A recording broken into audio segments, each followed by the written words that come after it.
Hi, everyone. This is Chris Nusbaum with the Bridges Help Desk at the Image Center of Maryland, and welcome to our July video series in celebration of the Americans with Disabilities Act and Disability Pride Month.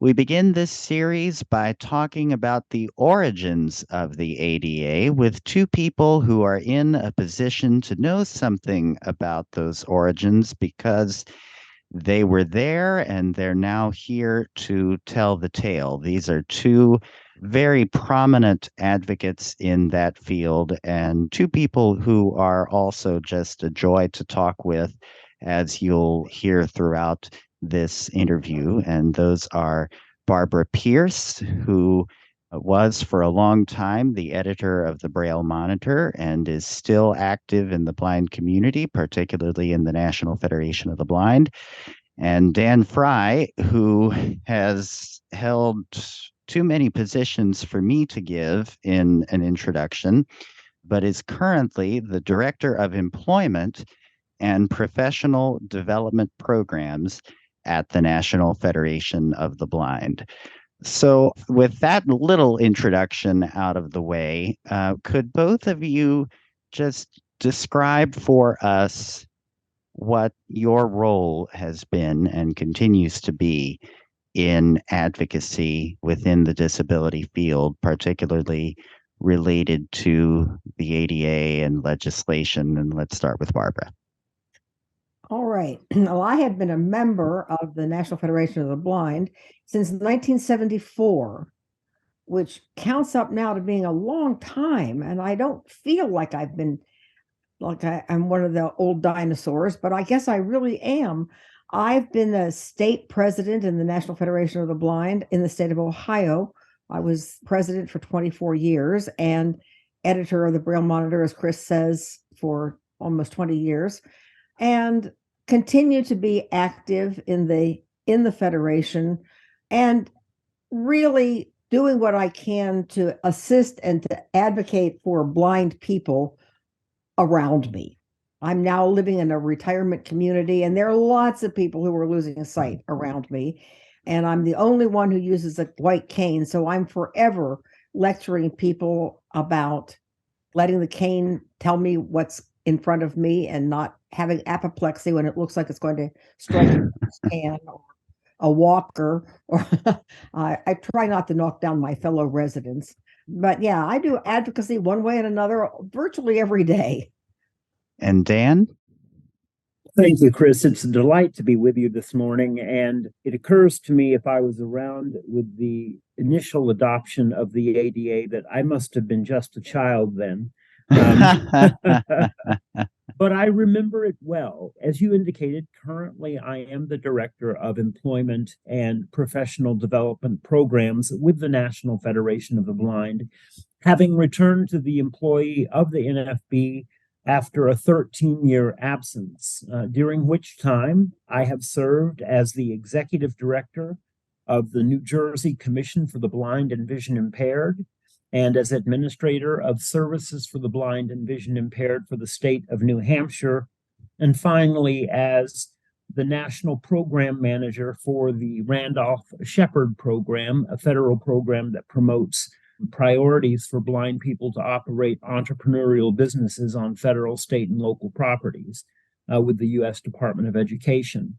In all of those contexts, while my focus has been on employment, when you work as extensively in the employment arena, you inevitably have to work with the Americans with Disabilities Act and the title particularly relevant to employment, but also you need to be conversant with the Act in general. My affiliation with the Federation at a personal level started when I was 14 in 1982, when I was the first president of a junior chapter of the National Federation of the Blind on a residential school for the blind campus, the South Carolina School for the Deaf and Blind. And I've held multiple positions in the NFB, from chapter president to affiliate president in North Dakota for a period of time. My career has seen me move, as I have suggested, from where I went to law school in Seattle to New Zealand, where I served as the national advocate for the Association of Blind Citizens of New Zealand, came back to the NFB, where I worked as the manager of membership and affiliate action, and did in that context significant training on the ADA, and migrated during that period of time between 2005 and 2010 to working closely with my colleague and dear friend Barbara on the Braille Monitor, ultimately serving as its editor for a short period of time, and then moved into the other positions I've identified. So it's a pleasure to be with you today to talk about a subject matter that, no matter what people think of it has had an influence in our lives, I think primarily balanced out on the positive side, and certainly has shaped the texture and geography of the world in which we who are disabled live today. Well, thank you. And it's a pleasure to have you both here. And Dan, you set my next question up perfectly.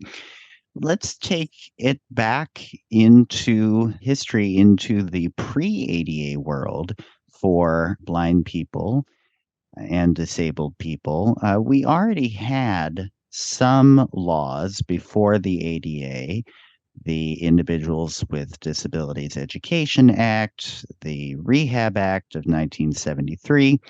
And then we get to the 1980s, and there are some groups that say that there needs to be another law that is more sweeping in its scope to talk about accessibility. So, Dan, I'm going to ask to borrow your legal background. What was the framework like legally before the ADA for people with disabilities, and what was the argument that was made at the time of the proposal of the ADA as to why do we need a new law on top of what we already have? Thank you, Chris. As you indicated, prior to the adoption of the ADA in July 26 of 1990, people with disabilities, and blind people are included among that community, operated with the protections of Section 504 of the Vocational Rehabilitation Act as adopted in 1973 and as has been most recently amended in 2014. And it provided that there shall be no discrimination by any entities that receive federal funds. And consequently, that had some impact on organizations that had to meet accessibility requirements. Now, initially, when the Rehabilitation Act was adopted in 73, 74, it took years until almost 1978 for regulations to be promulgated pursuant to that act. And there were protesters who, in the most old-fashioned way, signaled their objection to the fact that multiple administrations had neglected to give the Rehabilitation Act any teeth by failing to adopt regulations. People like Jim Gashel, like Judith Heumann, like Mr. Roberts, and others did a sit-in in San Francisco at the Department of then Health, Education, and Welfare to make it clear that people were still denied opportunities despite the existence of a law that seemed to hold so much promise. Joe Califano, if I have his name correct, was the secretary of HUE at that time and ultimately did release regulations in 78, and they made a difference. They required that any entity receiving federal money, and you'd be surprised how many entities do that either don't acknowledge it or it isn't obvious, do receive federal money, had to start meeting certain accessibility requirements. But those who were advocating in the 80s and onward that we needed a piece of legislation that was more expansive, I think we're right, because in the private sector alone, public accommodations, and in other miscellaneous areas, there still was no protection. When the Civil Rights Act of 1964 was adopted, and there was some timid advocacy that persons with disabilities be included among the numerous disenfranchised communities that did get included there. There was conversation about allowing persons with disabilities in, but that did not occur. And it did not occur for a variety of reasons. And so the ADA was, in short, as I have always understood it, an effort to equalize our access to non-discriminatory environments that were provided in the Civil Rights Act of 1964 and that were to cover private and other entities that did not receive federal funds.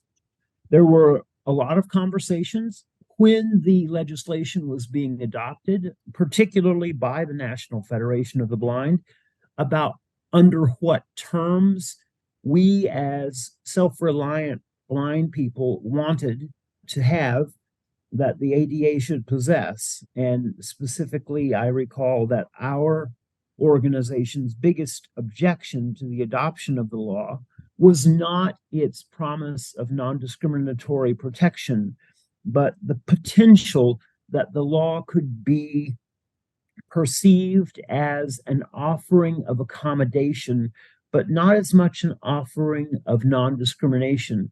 And so the NFB significantly argued that there needed to be a provision in the Act, and there is now in Section 501D, that says that you have a right as a person with a disability to decline accommodations if you don't feel that you need them, ensuring that the ADA did not become a patronizing albatross around our necks.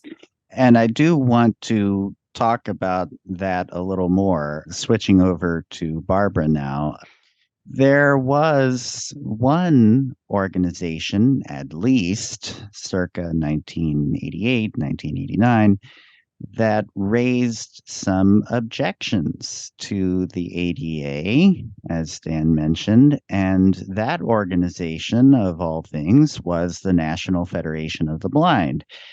Most of our audience, including myself, who only remembers post-ADA America, would think that we wouldn't have, that no organization related to disability would have any objection whatsoever to the ADA, but the National Federation of the Blind did at the time. Why? I can remember dreading getting on a bus, or I lived in Pittsburgh, so a trolley, for fear that the driver would insist that I sit in the seat immediately behind him. Now, there might have been a little old lady in that seat or somebody using a walker, but they would insist that that person move so that I, an agile college student, could sit in that seat behind them. And I would fight. I used to laugh and say, my Black friends fought to get to the front of the bus, and I fought to get to the back of the bus. That's a good point. Because it was ridiculous. I have stood and debated with a hotel registration person about whether or not I was going to take an accessible room, a handicap accessible room on the first floor with grab bars in the bathroom and with low controls on things in the room, and saying, I want to be in the block of rooms that my convention is in. I don't want to be off on the first floor. Oh, but you won't have to worry about an escalator or an elevator. You just can walk straight to your room. And I say, I can perfectly, when there's nothing wrong with my feet, I can walk to an elevator or an escalator. And I was always girding up for a fight with somebody about whether or not I had to accept the accommodation, the benefit, the service, the aid that was being offered. It was being rammed down my throat. We are the reason why Section 501D is in the ADA, which says you don't have to accept an accommodation if you don't choose to take it. And that is why it was a case of requiring accommodations that were unnecessary. And there's no question about it. Think about it. In pre-1990, no curb cuts, no Braille labels on hotel rooms, no bathrooms with accommodations for somebody using a wheelchair. These were egregious problems. And we had no problem with, well, we did have problem with curb cuts because we found curbs useful for lining up to get to the other side of the street. But we were willing to deal with curb cuts and figure out where the edge of the curb cut was so that we could line ourselves up. But there were reasons why those accommodations simply had to be there. But we argued that if we did not require the accommodations, we should not be forced to take them. At the time, you were either editor or associate editor of the Monitor, working closely with Dr. Kenneth Jernigan, who was also writing, I read an article of his in preparing for this video, about the objections to the ADA. What response did you get from other blind people when you wrote in the Monitor that you had, both personally and as an organization, some problems with this proposed legislation? Well, and it pretty well fell along organizational lines. People in the Federation got it. Right. But people who were not in the Federation did not get it. Their attitude was, look, these people are just being nice. They want to show respect, and the least you can do is just to smile and take the accommodations. And we said, no, we have a responsibility to educate people to the fact that just because you're blind doesn't mean you need to be shouted at or required to take an elevator or sit immediately behind the driver on the bus. We have a responsibility to try to educate the public about the capacities of blind people, because they were prepared to lump us in and give us the characteristics of every group of disabled people that they knew anything about. And we thought, this is not constructive. We need to differentiate ourselves. We are a low incidence disability, and therefore, we have a responsibility to public education to let people know what we need and what we don't need. Now, let me be clear. There's never been any question about it. If somebody who is blind needs an additional accommodation because of another disability or even an invisible disability like a lack of balance, that sort of thing, we're perfectly happy to have you accept that accommodation if that's what you need. But what we were aiming at was a high bar. Think before you require accommodations.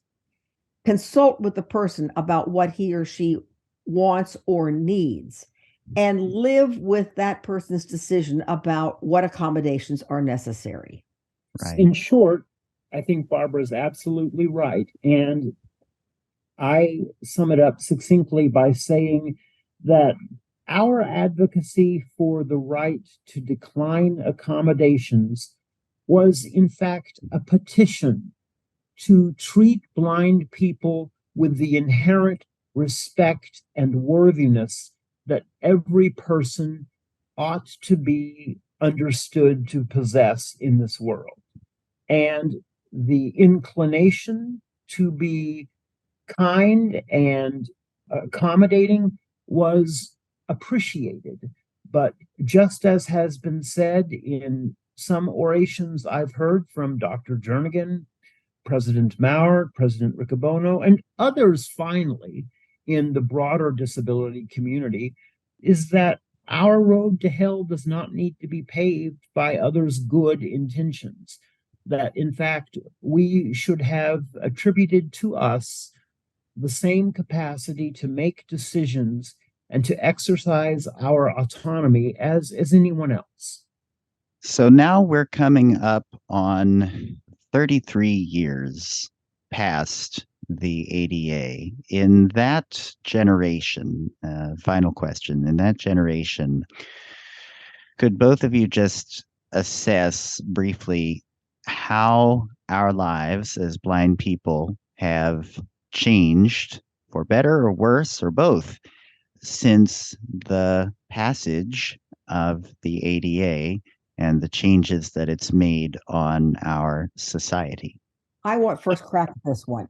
Go for it. You have it. I think that there's a looming problem with the whole issue of accessibility. And I think that, and now I come from an age when I went off to college with a slate and a stylus and a tape recorder.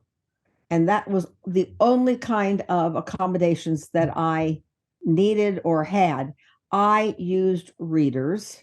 And I think that today's college students have a tendency to say, I expect full accommodation. I want all of my text materials in Braille. I want complete accommodations to websites and laboratories and so on. And the problem is that sometimes you have got to take the initiative to figure out alternative techniques, because sometimes you can't get all your textbooks in Braille.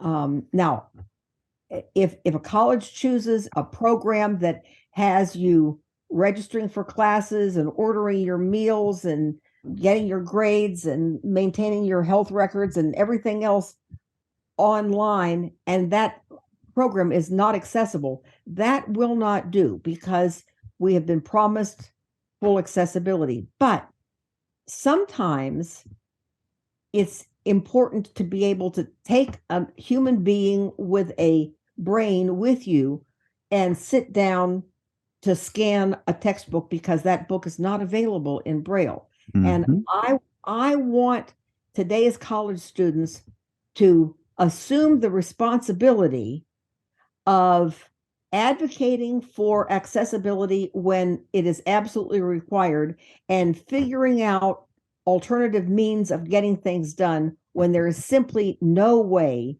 to hand you accessible materials or equipment or programs.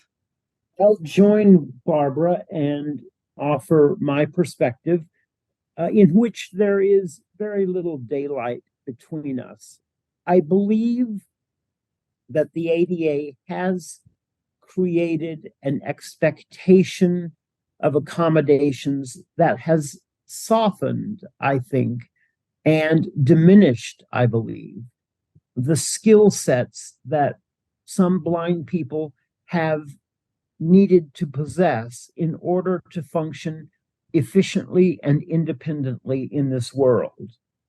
Simultaneously, or at the same time, I also believe that there is no reason that most online accommodations can not be made accessible. Absolutely. Those are things that can be done with the stroke of a key, and perhaps I oversimplify that, but with some reasonable engineering and without significant burden or effort. But if I go into a restaurant, I love it if there is a Braille menu available. But if there isn't a Braille menu available, I don't register a grievance and go to the EEO. I pick up my phone that today can serve so many other accessibility functions, and I scan and read the menu using any number of applications that I might have available to me, including applications that involve the sight of other people. And I do that without feeling like I am somehow dependent on them, because generally those applications require me to pay for that service. Often, if I'm asked to go somewhere to give a presentation and it's in an obscure or rural part of the world, and they say, Dan, can you make your way down to Biloxi, Mississippi on this date? I say yes or no if my calendar's free, and then I stop and figure out how I'm going to get that done. And if there isn't public transportation that's going to give me access to it, then I arrange for a driver. So I concur with Barbara that the ADA may have created a community that feels somewhat entitled to accommodations. And I think if we're going to be satisfied, self-sufficient people, we need to be equipped with the skills of, frankly, an earlier time when technologies were less complicated. But at the same time, I am not prepared to say that we should not keep up with technology. I think that technology has evolved to render much of the world much more accessible. And to that extent, just as today we've all assembled on Zoom for this conversation, something that sighted people can do as well. That has made life, frankly, much more comfortable. And so, again, while I agree with Barbara in principle, I do think there are aspects of the ADA's requirement to make things accessible and to acknowledge needed accommodations that are important and have tilted the world into such a position so that we can live with some degree of comfort and some degree of assurance that if we need support that isn't there, and it's reasonable support, then we ought to be able to ask for it and expect it to occur. Barbara, would you concur with that? Absolutely. And I would say that the net effect has been to push the ADA from being simply an accommodations legislation to being anti-discrimination, because Yes. it does constitute discrimination when you cannot use a medical device in your home and you therefore are denied the kind of medical care that sighted people get. That's discrimination. That's not just a question of accommodation. That's discrimination. And that is the direction that I think we need for the ADA to be going, is to demand the removal of discrimination. I'll just offer this in closing. I went to undergraduate school at a small private liberal arts institution in South Carolina, and there was no what used to be called an Office of Disability Services or a Disability Student Services office there.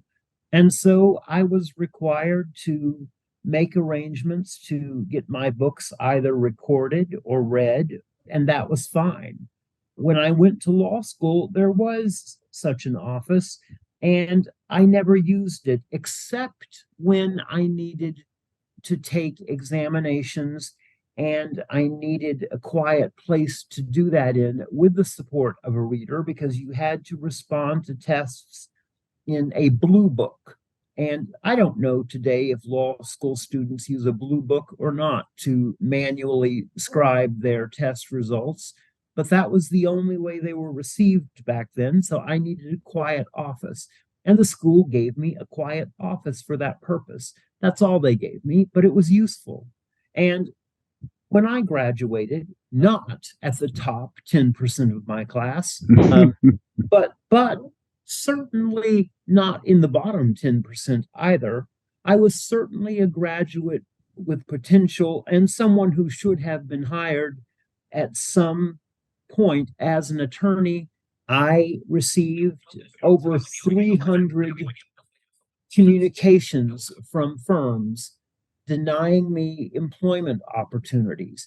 I recall interviewing in the spring at my law school for jobs, because the process is that you try to get summer employment that ultimately morphs into full-time employment. And remember closing the door one day when I was in the only coat and tie I owned and one dress shoe and 1 foot without a shoe because I had just sprained my ankle. I was also a large person, and I closed the door and I heard them laugh. And it wasn't because my answers weren't substantive. It was because I wasn't going to fit into their culture. Similarly, among those 300 letters of rejection I got, my favorite one began with the salutation, "Dear Ms. Ash." Well, Ms. Ash must have got Dear Mr. Frye's letter too. But it was hard for me to believe that working as hard as any other of my colleagues to acquire the credentials that I needed, that I couldn't find work.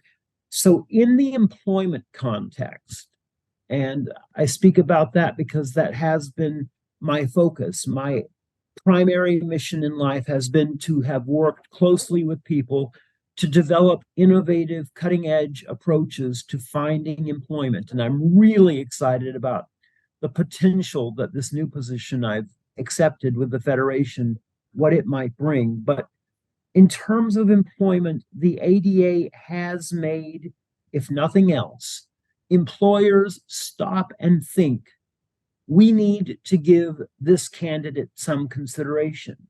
It has, unfortunately, also created some fear, which we have to work on diminishing, because they worry that they might have to install an audible traffic signal and automated door and everything else if you're blind, even though all we really need is, a talking computer and perhaps an electronic braille display. But in the employment context in particular, I think we can say on balance that the ADA has served as at least a tool that has created an incentive for people to embrace the concept of inclusiveness. Well, that wraps it up perfectly. And I could talk with you all day, but I won't do that in this video. Dan and Barbara, thank you so much for your wisdom and for sharing your vast knowledge and expertise with us. It's been a pleasure to be with you this morning. Indeed, it has been. If you need any assistance advocating for your rights under the ADA or finding alternative techniques, as Dan and Barbara have so wisely mentioned, contact the Bridges Help Desk at helpdesk@imagemd.org.